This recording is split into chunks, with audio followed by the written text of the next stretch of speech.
आप सभी पत्रकार मित्र, हमारे साथ मंच पर उपस्थित दिल्ली के मुख्यमंत्री अरविंद केजरीवाल जी, पंजाब के मुख्यमंत्री मान साहब, राघव जी और सभी आप पार्टी के जो सदस्यगण यहाँ उपस्थित हैं, इससे मोटा मोटी आप लोगों को विषय भी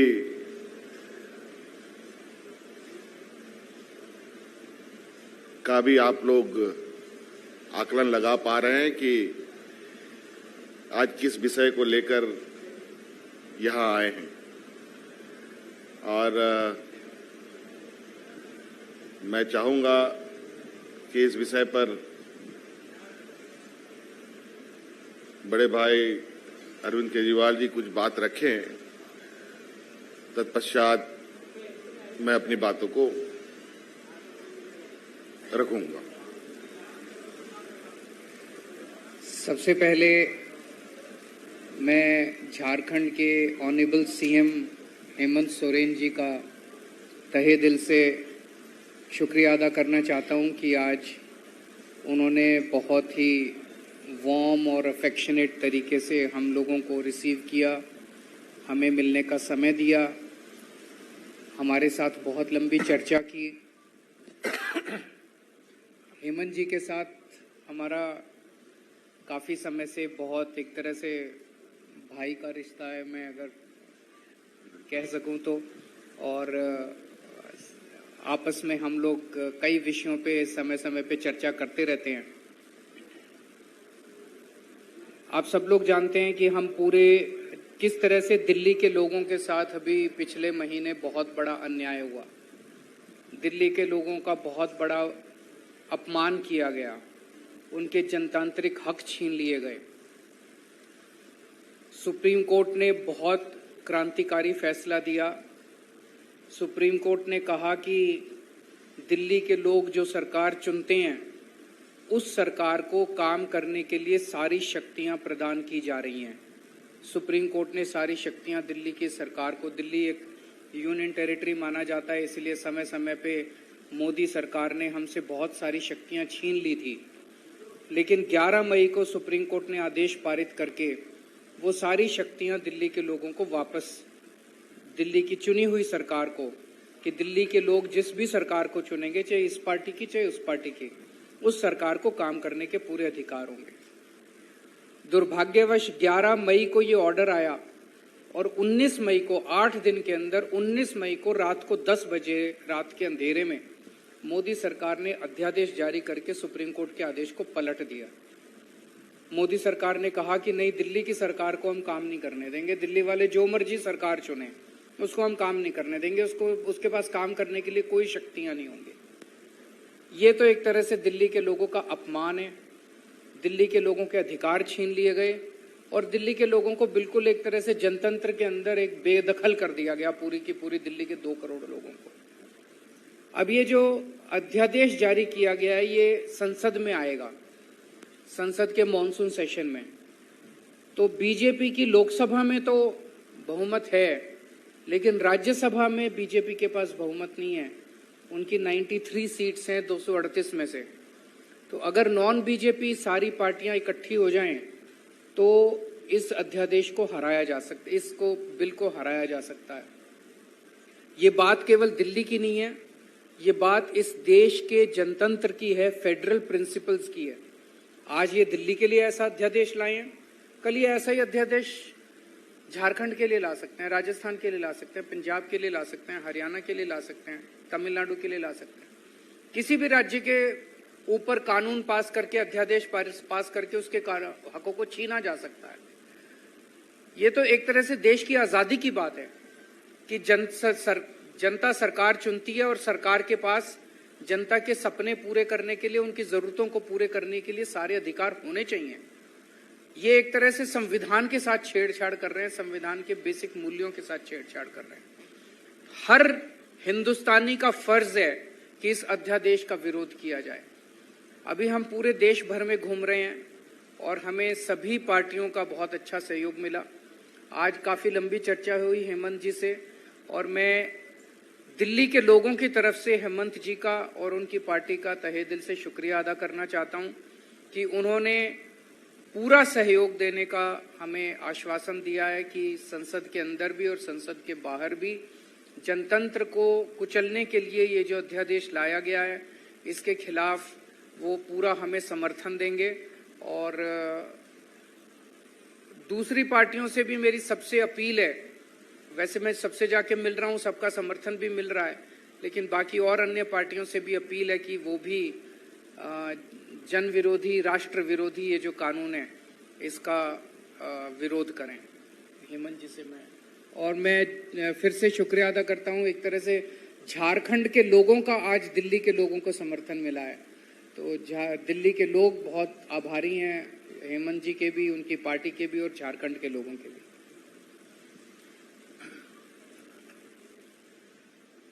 पत्रकार मित्रों, जैसे कि अभी वर्तमान समय में चुनी हुई सरकार को किस तरीके से काम नहीं करने देने का एक योजनाबद्ध कार्य केंद्र सरकार के द्वारा की जा रही है, ये कहीं ना कहीं लोकतांत्रिक व्यवस्था, संघीय ढांचे का एक इस पर प्रभार है, हम इसको कह सकते हैं। और जो इस देश की ताकत जिसको हम कह सकते थे, अनेकता में एकता, उस पर भी ये बड़ा प्रहार है।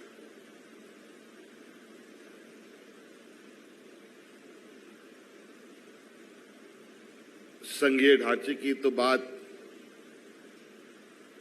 केंद्र सरकार करती है, लेकिन कार्य उसके बिल्कुल विपरीत होती है। आज बिल्कुल ये स्पष्ट रूप से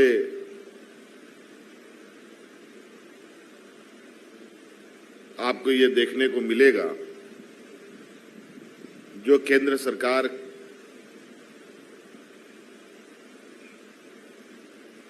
के सहयोगी सरकार नहीं है, उन सभी सरकारों की कमोवेश एक सी स्थिति है।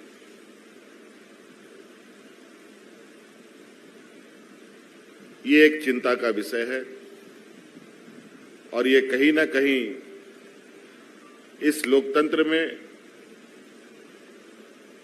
आम नागरिक और जनता की भी बहुत बड़ी भूमिका है। विधायक, सांसद, मंत्री, मुख्यमंत्री, प्रधानमंत्री, ये तो एक माध्यम है।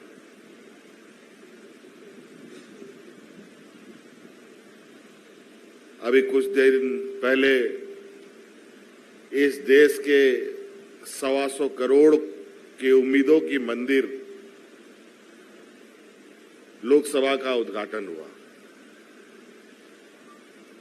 उस दिन सिर्फ लोकसभा का ही उद्घाटन नहीं, उस दिन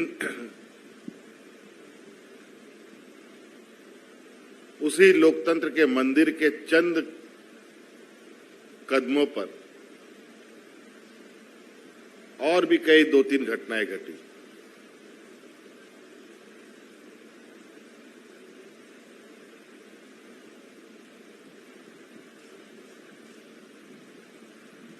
तो कहीं ना कहीं ये सिर्फ सरकारों पर, जो गैर भाजपा शासित सरकारें हैं, उन पर प्रहार नहीं है, बल्कि उस राज्य की जनता के ऊपर प्रहार है।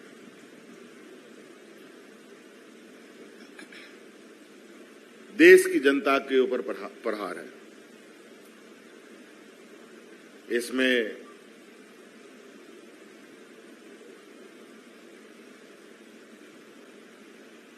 इस विषय को लेकर हम अभी और गहराई से पार्टी के अंदर चर्चा करेंगे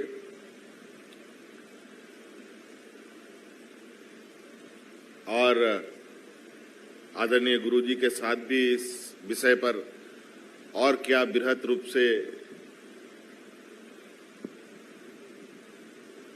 इस पर लोकतांत्रिक व्यवस्था को मजबूत करने पर आगे बढ़ा जाए, इस पर हम लोग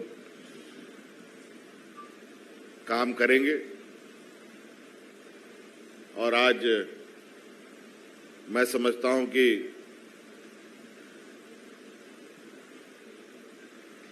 इस देश के 125 करोड़ के लोगों को भी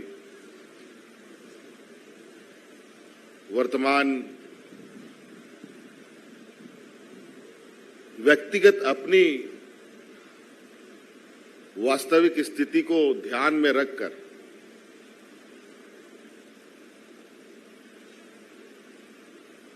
देश के लोकतंत्र का हिस्सा बनने का प्रयास हो।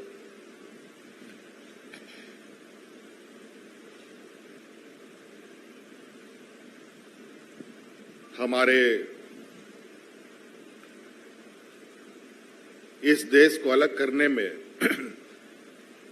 जो योगदान और जो बलिदान और जो कुर्बानियां हमारे पूर्वजों ने दिया है, कहीं न कहीं उनके उन बलिदानी, उनकी कुर्बानी का भी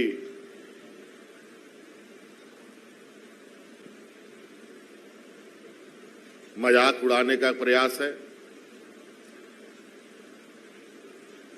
और इस लोकतंत्र को बचाने का भी जो सब लोगों की भूमिका है, उसको कैसे सुनिश्चित किया जाए,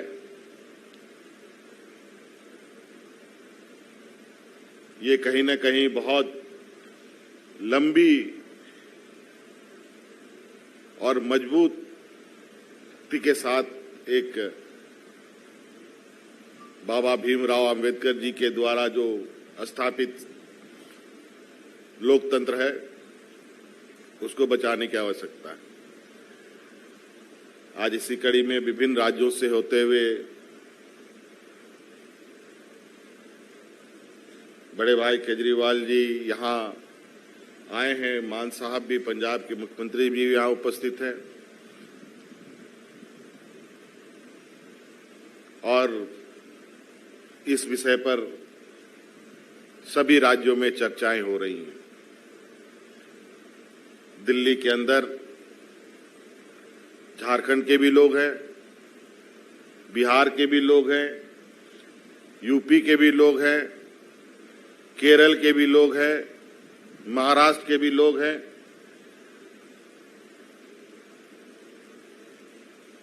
पूरे देश के लोग और पूरा देश का जनप्रतिनिधि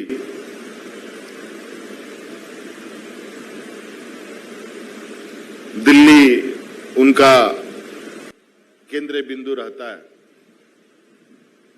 और कहीं न कहीं इस तरीके के निर्णय से आने वाले समय में पूरे देश पर असर डालेगा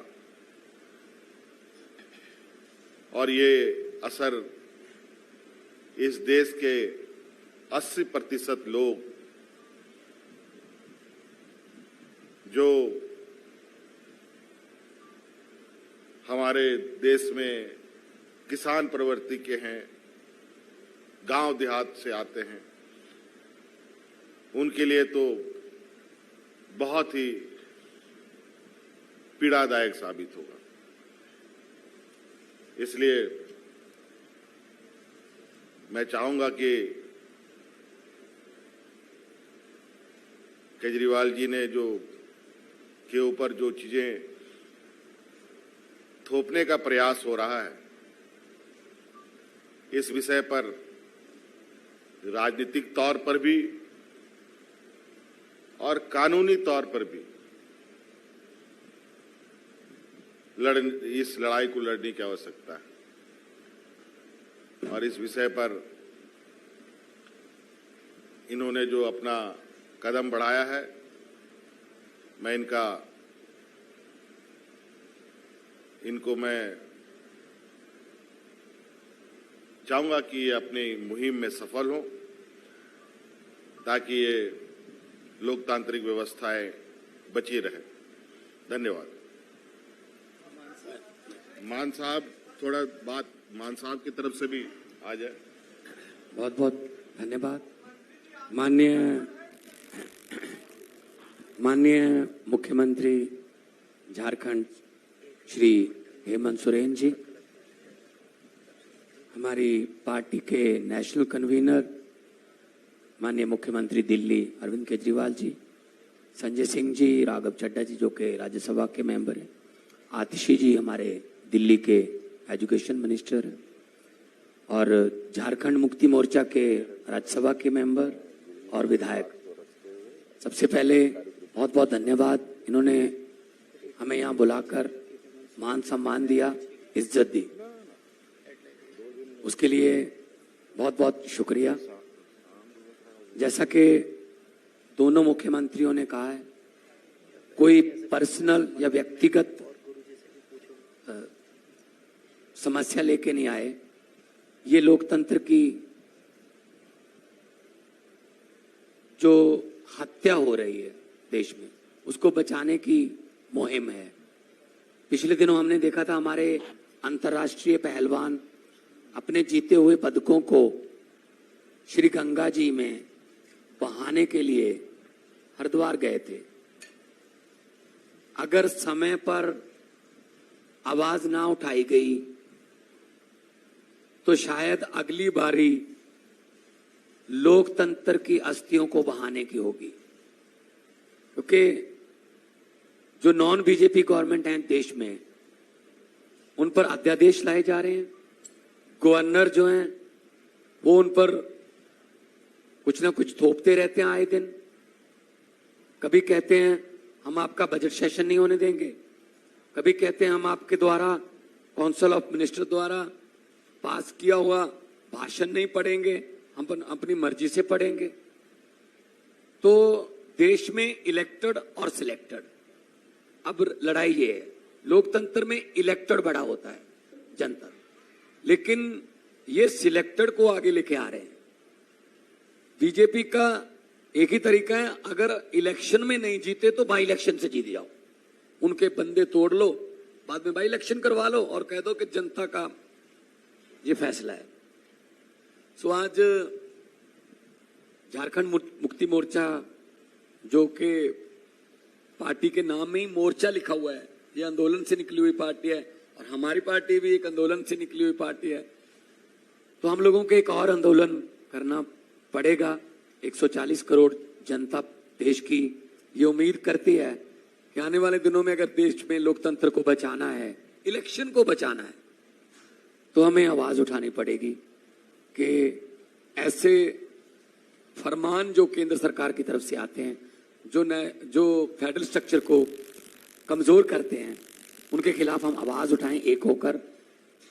आपस की लड़ाइयां, छोटी मोटी वैचारिक मतभेद चलते रहते हैं, लेकिन जब देश की बात हो तो हमें एक होना पड़ेगा। और मुझे खुशी इस बात की है कि हम जगह जगह गए और सभी लोग इस बात से सहमत हैं कि हम 140, मैं विपक्ष नहीं इसको कहते हैं, हम कहते हैं देशभक्त पार्टियां, देशभक्त लोगों को इकट्ठे होना पड़ेगा इस देश की डेमोक्रेसी को बचाने के लिए। जैसा कि माननीय हेमंत सोरेन जी ने कहा था कि बहुत कुर्बानियां देकर हमारे पुरखों ने इस देश को हमें लेकर दिया है, बहुत बड़ी बड़ी कुर्बानियां।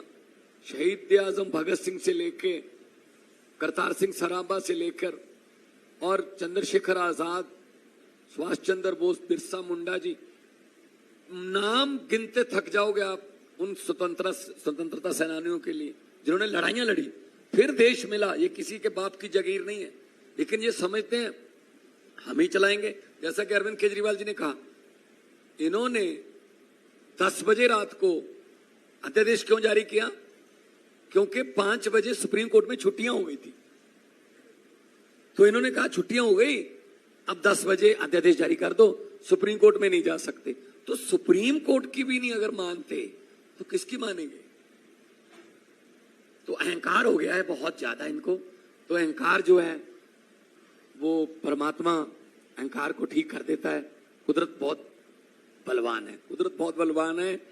ये राजाओं से भीख मंगवा देती है, ये भिखारियों के सर पे ताज टिका देती है। सो वक्त है, वक्त से डरना चाहिए। मैं भी बहुत निम्रता सहित बेनती करता हूं केंद्र सरकार को, अहंकार मत करो, क्योंकि जनता है, लोकतंत्र में जनता बड़ी है। जनता, लोग जब चाहें आदमी अर्श पर और लोग जब चाहें आदमी फर्श पर। बहुत बहुत धन्यवाद।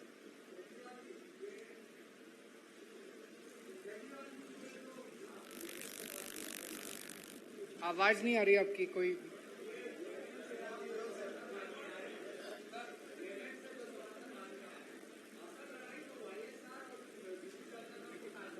उनको भी करेंगे, सबको, सबके पास जाएंगे। और मैं समझता हूं कि ये लड़ाई केजरीवाल की लड़ाई नहीं है, ये लड़ाई केवल दिल्ली के लोगों की लड़ाई नहीं है। केजरीवाल किसी भी राज्य के खिलाफ ऐसा अध्यादेश लाया जा सकता है। पूरे देश के अंदर हम देख रहे हैं कैसे गैर बीजेपी सरकारों को तोड़ के, मोड़ के, खरीद के गिराया जा रहा है। झारखंड के अंदर मैं हेमंत जी को बधाई देना चाहता हूं कि यहां भी उन्होंने कोशिश की इनकी सरकार तोड़ के गिराने की, लेकिन ये इन्होंने उनकी षड्यंत्र को असफल कर दिया। कहीं पे ये लोग एमएलए खरीद लेते हैं, इनके पास तो बहुत पैसा हो गया, अब एमएलए खरीद के सरकार गिरा देते हैं। कहीं पे ये लोग ईडी और सीबीआई के केस करके एमएलए तोड़ के सरकार गिरा देते हैं। दिल्ली में ना हमारे एमएलए बिके, ना हमारे एमएलए टूटे, तो वहां पे फिर ये ऑर्डिनेंस लाके हमारे को काम नहीं करने दे रहे। ये पूरे देश के अंदर जो चल रहा है ये अच्छा नहीं चल रहा। नहीं, ये किसी के भी साथ हो सकता है। जो लड़ाई है वहां पे वाईएसआर के पास 13 सीटें हैं और 9 सीटें बीजू जनता दल के पास है। दोनों एनडीए के साथ बराबर रहे हैं। वो लोग हर एक मुद्दे पे वहां समर्थन करते हैं। कैसे आपको समर्थन देंगे? 9 है, 13 नहीं है। उसके पास, उनके पास भी 9 है, उनके पास भी 9 है। तो मेरा, वो दोनों भी इम्पोर्टेंट है हमारे लिए। तो एक एक सीट इम्पोर्टेंट है। और मैं तो हर बीजेपी के सांसद को भी चिट्ठी लिखूंगा कि ये लड़ाई आपकी बीजेपी की पार्टी की नहीं लड़ाई है, ये लड़ाई देश की लड़ाई है, ये लड़ाई आजादी की लड़ाई है, हमारे देश के अंदर जनतंत्र को कायम रखने की लड़ाई है। और मेरा दिल कहता है ये बिल पास नहीं हो सकता संसद से। केजरीवाल जी, जिस तरह से कांग्रेस अब तक इस पर किसी भी समर्थन पे बात नहीं किया है और राज्यसभा में इस अध्यादेश को गिराने के लिए कांग्रेस की अहम भूमिका है, तो क्या कांग्रेस से बातचीत आगे बढ़ी है? बढ़ेगी, जरूर बढ़ेगी, क्यों नहीं बढ़ेगी।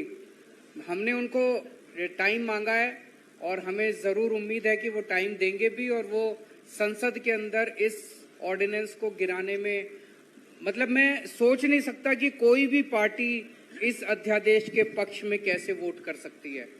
और ये जैसे मैंने कहा, मेरी लड़ाई नहीं है, पूरा देश देख रहा है, पूरा देश देखेगा। तो कांग्रेस को ये तय करना है कि वो जनतंत्र के साथ है, संविधान के साथ है, देश के 140 करोड़ लोगों के साथ है, या मोदी जी के साथ है। केजरीवाल जी, मेरा सवाल ये है कि हेमंत सोरेन जी से आपकी मुलाकात हो रही है, दिल्ली में कांग्रेस आपके साथ नहीं है, क्या हेमंत जी धुरी बनेंगे, कड़ी बनेंगे उन आपके उस पूरे मामले में, ऑर्डिनेंस में कांग्रेस को और आपको एक मंच पे ला पाएंगे? देखिए, अभी तो ये सभी राजनीतिक दलों से बात कर रहे हैं और जब कांग्रेस की बात आएगी तो कांग्रेस के साथ भी इनकी वार्ता जरूर होगी, मेरा उम्मीद है। अभी और भी जगह लोगों से इनकी मुलाकात अभी चल ही रही है। कल ही एक तमिलनाडु से आ रहे थे। तो इस तरीके से जैसे जैसे समय है, अभी जो सदन आहूत होना है, कब आहूत होना है? जुलाई में आहूत होना है, तब तक ये मुहिम चलेगा। तब तक मैं समझता हूं कि सबसे बात हो जाएगी। अभी 1.5-2 महीने हैं जब ये बिल संसद में आएगा, और तब तक सबसे बात हो जाएगी। और आप चिंता मत कीजिए, विश्वास कीजिए मेरा कि जनता के सामने सभी पार्टियों को झुकना पड़ेगा। जनता के सामने, जनता सुप्रीम होती है जनतंत्र के अंदर। और एक मिनट, केजरीवाल ये जी, जो मेरा एक सवाल है आपसे। अध्यादेश है, ये पूरे देश की आजादी के ऊपर वार है। ये देश के आधार के ऊपर, फाउंडेशन के ऊपर वार है। हमारे जो स्वतंत्रता सेनानी लड़े थे, आजादी इसीलिए प्राप्त की थी कि इस देश के अंदर जनतंत्र होगा, जनता चुन के अपनी सरकार बनाएगी, सरकार को सारी शक्तियां होंगी काम करने के लिए, और वो चुनी हुई सरकार काम करेगी। आज हमारे देश के अंदर जिस तरह से सरकारें गिराई जा रही है, चुनी हुई सरकारें चोरी की जा रही है, चुनी हुई सरकारों के ऊपर डाका डाला जा रहा है, जिस तरह से चुनी हुई सरकारों को अध्यादेश पारित करके काम नहीं करने दिया जा रहा, ये आजादी की लड़ाई है। और इसमें मैं समझता नहीं कि कोई भी पार्टी क्यों नहीं साथ आएगी। सब पार्टियां साथ आएंगी, आप इंतजार कीजिए। हमने शुरू की है ये संघर्ष, सबके साथ जाके मिल रहे हैं, सबके दरवाजे पे जाएंगे, हर पार्टी के दरवाजे पे जाएंगे, हर व्यक्ति के दरवाजे पे जाएंगे। 140 करोड़ लोग, हमें अब वेस्ट बंगाल का साथ मिला, तमिलनाडु के लोगों का साथ मिला, बॉम्बे के, महाराष्ट्र के लोगों का साथ मिला, पंजाब के लोगों का साथ मिला, झारखंड के लोगों का साथ मिला, सारे देश भर में हम जा रहे हैं, सब लोगों का साथ मिल रहा है। क्यों नहीं साथ आएंगे लोग? केजरीवाल जी, बहुत बहुत शुक्रिया, थैंक यू। मेरा भी ले लीजिए।